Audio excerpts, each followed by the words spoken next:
Okey, kita sambung soalan daripada set E nombor 2. Okey, nombor 2 ni tajuknya daripada tajuk 10. Okey, kita nak cari nilai. Yang pertama dia nak coefficient of correlation. Okey, lepas tu kat sini dia ada kat sini, kita take note kat sini. Yang pertama dia nak coefficient of linear correlation. Lepas tu dia nak coefficient of determination. Dan yang paling penting di sini ialah interpret both the coefficient. Okey, so katakanlah awak tak boleh nak tulis interpretasi ni dalam bahasa Inggeris, awak tulis dalam bahasa Melayu.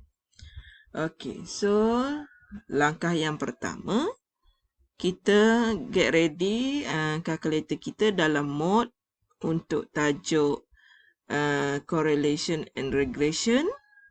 Jadi kita akan masukkan nilai data kita, nilai X 10, nilai Y 9. Okey, kemudian masukkan nilai X 9, Y 10, X 8, kemudian Y 13, dan teruskan lagi 6 12, 7 14, 12 7, 11 16. Itu pasangan yang kita nak masukkan. Cuma apabila kita guna kalkulator yang baru tu, yang warna putih tu, dia biasanya akan bagi dalam bentuk table macam tu. Jadi awak masukkan nilai X dululah. Nilai X yang pertama tadi 10. Yang madam baca tadi macam sepasang XY XY. Tapi bila awak nak masukkan dalam kalkulator, awak kena masukkan 10, 9, 8 sehingga 11. Lepas tu baru dia pergi dekat Y sini. Barulah awak masukkan 9, 10,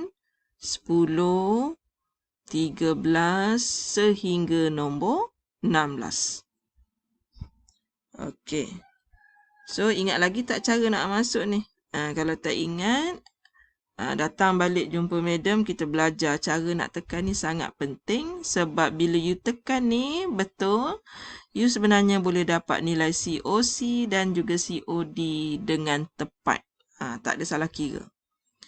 Okey, so perlu tak madam buat jadual yang ada X, yang ada Y, kemudian ada X kuasa 2, Y kuasa 2 XY. Jawapannya ialah tak perlu. Okey, tak perlu kita buat table. Okey, lagi satu kita tengok markah dia. Markah dia cuma 6. Kalau kita nak buat table ni tak cukup masa lah. Jadi nak tak nak, pelajar tak ada pilihan lain, kena juga mahir. Okey, tekan kalkulator. Okey, apabila awak tekan kalkulator nanti, awak akan dapat jawapan.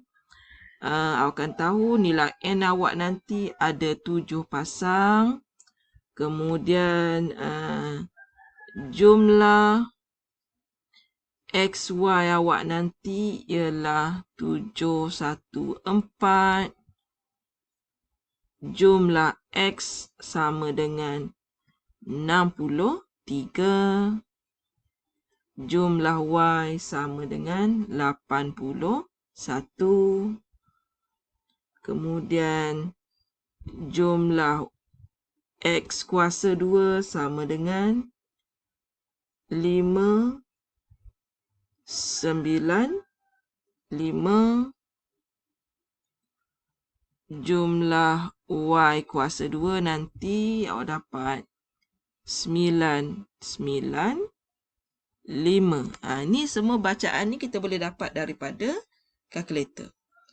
Okey. So sekarang ni madam nak tunjuk, madam nak kira nilai COC dulu. Coefficient of correlation. COC atau simbolnya ialah R bersamaan dengan, okey, awak rujuk rumus. Sebab rumus kita bagi N 7 darab hasil XY tu ya. 7, 1, 4 tolak dengan 63 darab 81. Kemudian tengok betul-betul dekat rumus tu, dia ada cert kat bawah ni.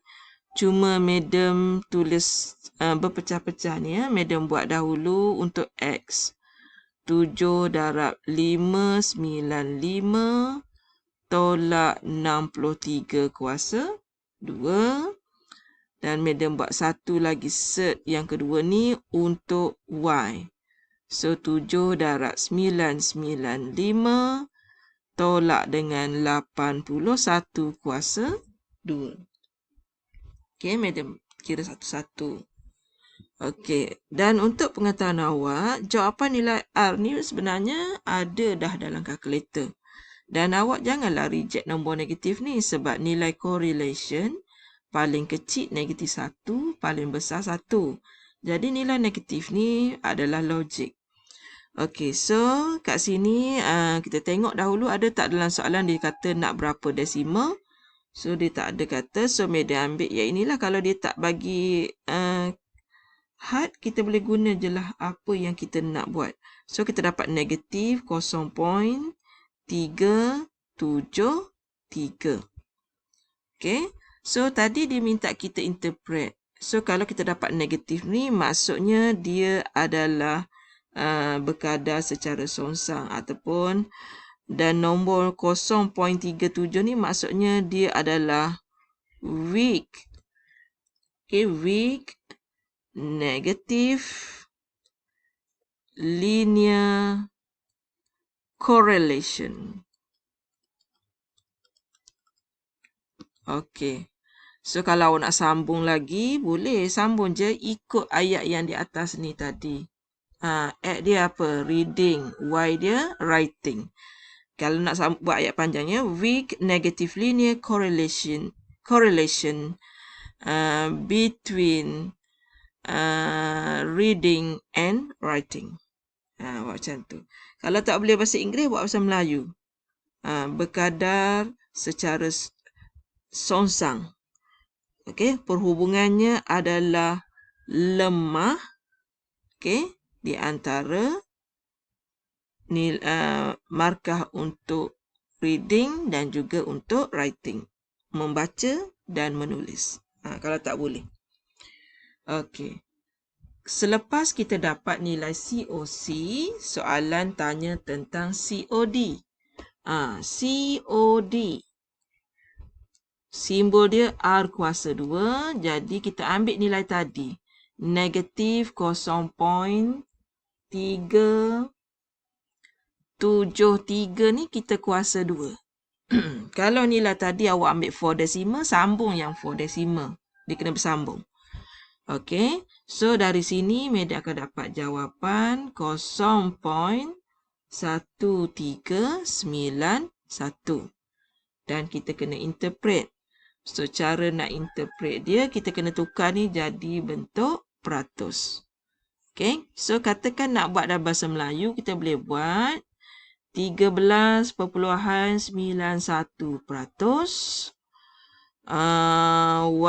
Variasi Y di, saya nak eja BM pun saya ni okey, diterjemahkan oleh variasi X. Kalau nak bahasa Melayu. Okey, so kalau hanya 13.91% nilai Y ditentukan oleh X, maka lebihannya sebanyak 86.09% dipengaruhi